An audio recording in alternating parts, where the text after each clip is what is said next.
The family that prays together stays together. Welcome to our doctrinal reflection. Today we reflect on the solemnity of Christ the King. Jesus as a shepherd king who cares deeply for his sheep, contrasting with the leaders of today who prioritize self-interest or power.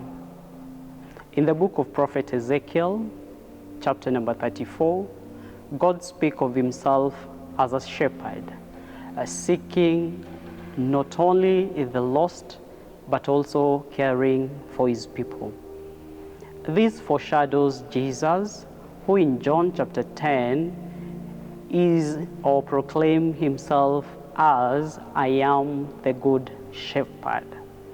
Jesus' kingship is a kingship of guiding, nurturing, and protecting his people, especially those most vulnerable. Number two, the kingdom of the least of these. In the Gospel of Matthew 25, we hear the parable of the Last Judgment, where Christ, as a king, separates the sheep from the goat.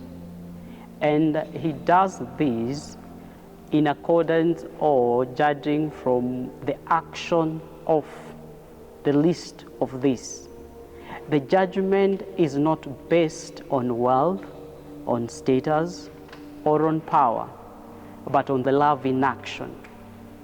We read in Matthew 25, I was thirsty, I was hungry, I needed food.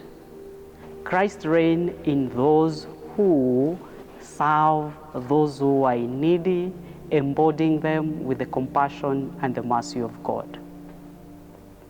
The parable or the paradox of the cross. The cross, paradoxically, is Christ's throne, is a symbol of his ultimate humility and love. On it, Jesus redefines kingship, offering himself for the redemption of all his own. His crown is made of the thorn of thorns, his robe stained with blood, and his subject are those who recognizes his sacrificial love. Jesus says that his kingdom is not of this world, but yet he transforms this world by people who respond to his call of love and to serve. Finally, Christ's victory over sin, death, and all the evil forces. Christ's victory over sin and death and other evil forces shows that Christ's kingship is victorious.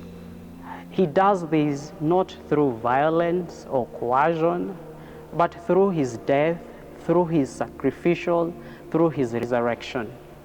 This victory is central to Christian faithful or to Christian believers, and it gives us hope that despite the struggles and the challenges of this life, Christ's reign assures believers of the ultimate victory of good. As we celebrate this feast, we are called to examine our life. Do we truly allow Christ to reign in our lives?